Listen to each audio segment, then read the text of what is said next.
जय जिनेंद्र। मित्रों, आज हम देखेंगे दुश्मा नामक छठे आरे के बारे में। हम इस समय वर्ष 20,525 में हैं। दुनिया में सब कुछ बदल चुका है। ये है भविष्य की दुनिया।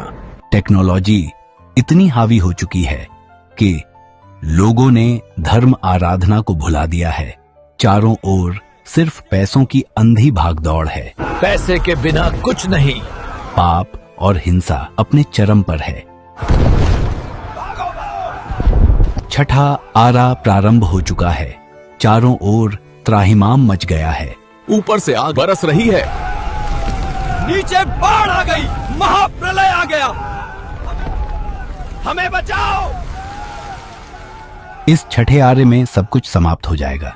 कुछ गिने चुने लोग ही बचेंगे। बचे हुए लोगों को भरत क्षेत्र के अधिपति देव उठाकर वैताढ़ पर्वत ले जाएंगे। बचाओ! कोई है? हमें यहाँ से निकालो। ये महाप्रलय है। ये कैसी जगह है? हमें यहाँ क्यों लाए? कोई है? वैताढ़ पर्वत, जिसे विजयार्ध पर्वत के नाम से भी जाना जाता है, उस पर्वत के दक्षिणी व उत्तरी भाग पर जो गंगा और सिंधु महानदियां हैं, उनके किनारों पर बने हुए कुल 72 गुफा जैसे बिल है। इन 72 बिलों में से 63 में मनुष्य, 6 बिलों में स्थलचर पशु एवं 3 बिलों में खेचर पक्षी रख देते हैं। अब इन्हीं मनुष्यों और पशुओं की नई पीढ़ी जन्म लेगी। इनसे पैदा होने वाली पीढ़ी की लंबाई 1 हाथ जितनी और अधिकतम आयु 20 वर्ष होगी। इस छठे आरे के दुश्मा काल में ऐसे बौने ही पैदा होंगे। इन बौनों के शरीर में मात्र 8 पसलियां होंगी। छठे आरे में जन्म लेने वाले यह लोग दीनहीन, क्रोधी, कामी, क्रूर, अंधे काने, गूंगे, कुबड़े, कुरूप और दुर्गंधित देह वाले होंगे। जिस प्रकार से निगोद में अनंत जीव एक साथ रहते हैं, उसी प्रकार से यह मनुष्य और पशु भी अत्यंत पीड़ा भोगते हुए इन गुफाओं जैसे बिल में रहेंगे। यह है पाप कर्मों का उदय।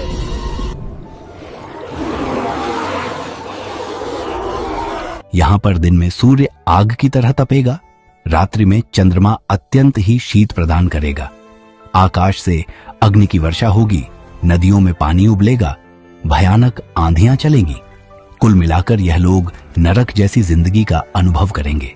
दिन में अत्यधिक गर्मी और रात्रि में अत्यधिक ठंड के कारण यह अपने बिलों से बाहर नहीं निकलेंगे। केवल सूर्योदय और सूर्यास्त के समय मात्र एक मुहूर्त अर्थात 48 मिनट के लिए ही अपने बिलों से बाहर निकलेंगे। बिलों से निकलते ही यह नदियों की ओर दौड़ेंगे। नदियों से मछली और कछुओं को पकड़कर उन्हें रेत में दबाकर छोड़ देंगे। भयंकर गर्मी और शीत से वह मछलियां और कछुए पक जाएंगे। तब यह लोग बिलों से निकलकर रात्रि की शीत से पके जलचर जीवों को प्रातः और दिन में सूर्य की गर्मी से पके जीवों को संध्या में रेत से निकालकर खाएंगे।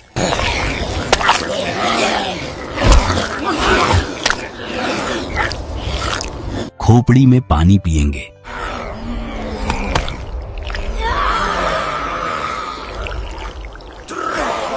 खाने पीने के बाद यह आपस में लड़ाई झगड़े और मारपीट करेंगे।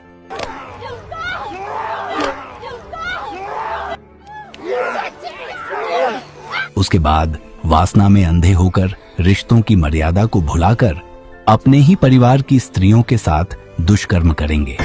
शास्त्रों में कहा गया है कि इस छठे आरे में मात्र 6 वर्ष की नारी एक कुतिया और स्वर्णी की भांति एक साथ बहुत सारे बच्चे पैदा करेगी। जीते जी नरक जैसी वेदना भोगकर जब इनकी आयु पूर्ण हो जाएगी, तब भी यह मरकर पुनः नरक अथवा तिर्यंच गति में ही जाएंगे।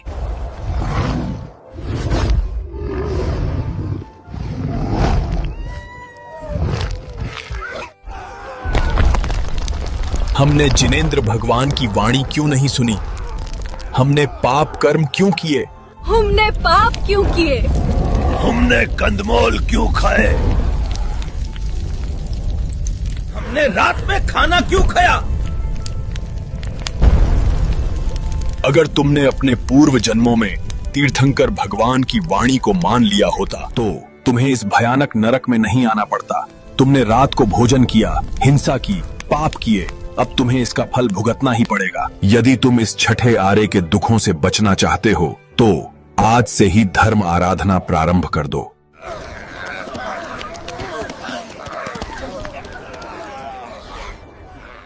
मित्रों, छठे काल की इस भयंकर वेदना से बचने के लिए हमें अधिक से अधिक धर्म आराधना एवं श्री जिनेंद्र भगवान के बताए हुए मार्ग पर चलना होगा। सभी प्रकार के पापों से दूर रहना होगा। इस वीडियो में अभी हमने 21,000 वर्षों तक चलने वाले अवसर्पिणी काल के छठे आर्य का विवरण देखा है। अवसर्पिणी काल की सूची आप स्क्रीन पर देख सकते हैं। इस छठे आर्य की समाप्ति पर उत्सर्पिणी काल प्रारंभ होगा। आगे क्या होगा जानने के लिए पार्ट 2 देखिए। छठे आर्य के विवरण में जिन आज्ञा विरुद्ध कुछ भी कहा गया हो तो मिच्छामि दुक्कडम। जिन शासन की जय जयकार। धन्यवाद।